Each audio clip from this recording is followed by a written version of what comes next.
কি সৌন্দর্য দেখো, সামনের দিকে তাকাও, তোমার জন্য কত সুন্দর আল্লাহ ব্যবস্থা করে রেখেছে। এবার সামনের দিকে তাকাবে, তাকালেই দেখবে স্ত্রী যেই দিকে বসা, ওই দিক থেকে এক কাতারবদ্ধ হয়ে 70 জন হুর আসতেছে, গানে গানে গানে গানে সামনের দিকে আগায়। বুখারীর বর্ণনার মধ্যে এসেছে লম্বা গান। নবী আমার বলেন শেষ সময় গিয়ে তারা গাইবে, তুবা লিমান কানা লানা ওয়া কুন্না লাহু, তুবা লিমান কানা লানা ওয়া কুন্না লাহু। এমন গান গাইতে গাইতে জান্নাতি কণ্ঠ দিয়ে সামনের দিকে আগাবে। এদের প্রত্যেকের হাতের মধ্যে স্বর্ণের ট্রে আছে, স্বর্ণের প্লেটের মধ্যে আবার স্বর্ণের পেয়ালা আছে। স্বর্ণের পেয়ালাটাও মণিমুক্তা দিয়ে কারুকাজ করা। এটার মধ্যে কি ভুনা যেন নিয়ে আসতেছে, কি ভুনা বোঝা যায় না, আনকমন ভুনা। এমন ভুনা জিনিস দুনিয়াতে কোনোদিন খায় নাই, বান্দা এজন্য চিনতে পারবে না। তবে এত তাজা ভুনা, চুলার থেকে খানা নামাইলেই যেমন করে ক্লিয়ার দেখা যায়, মাত্র ধোঁয়া উঠতেছে।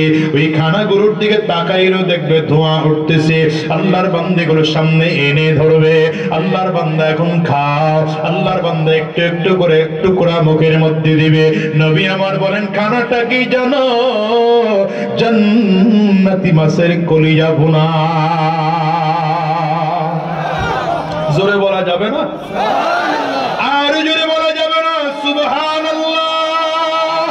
নবী আমার বলেন জান্নাতি মাছের কলিজা ভুনা একটা টুকরা করে বান্দা খাবে, আর পেয়ালার মধ্যে মুখ লাগাবে, আর বান্দা পেয়ালার থেকে একটু একটু করে পানি পান করবে।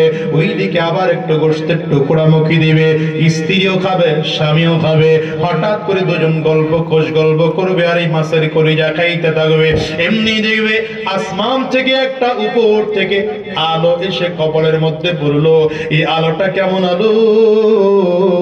দুনিয়ার আলোর দিকে তাকায় থাকা যায় না, চোখের জ্যোতি নষ্ট হয়ে যায়, চোখটা ধরে যায়। আর ওই আলো এত চমৎকার, আলোর দিকে তাকাইলে তাকাইতেই মনে চায়, আলোর দিকে তাকাইলে আরো মজা লাগে, ভালো লাগে। আল্লাহর বান্দা তাকাইতে থাকবে, দেখবে আস্তে আস্তে করে স্পষ্ট হচ্ছে। হঠাৎ করে আলোর ভেতর থেকে আওয়াজ আসতেছে, আসসালামু আলাইকা ইয়া ইবাদি, এরে আমার গোলাম, আমি আল্লাহর পক্ষ থেকে সালাম গ্রহণ করো। এই বান্দা এমন কথা শুই না, পুরোর দিকে তাকাবে, হঠাৎ করে নজর দেখবে এটা দুনিয়ার কেউ না, হাজার বছর চলে যাবে, বান্দা আমার মালিকের চেহারা থেকে নজর ঘোরাবে না।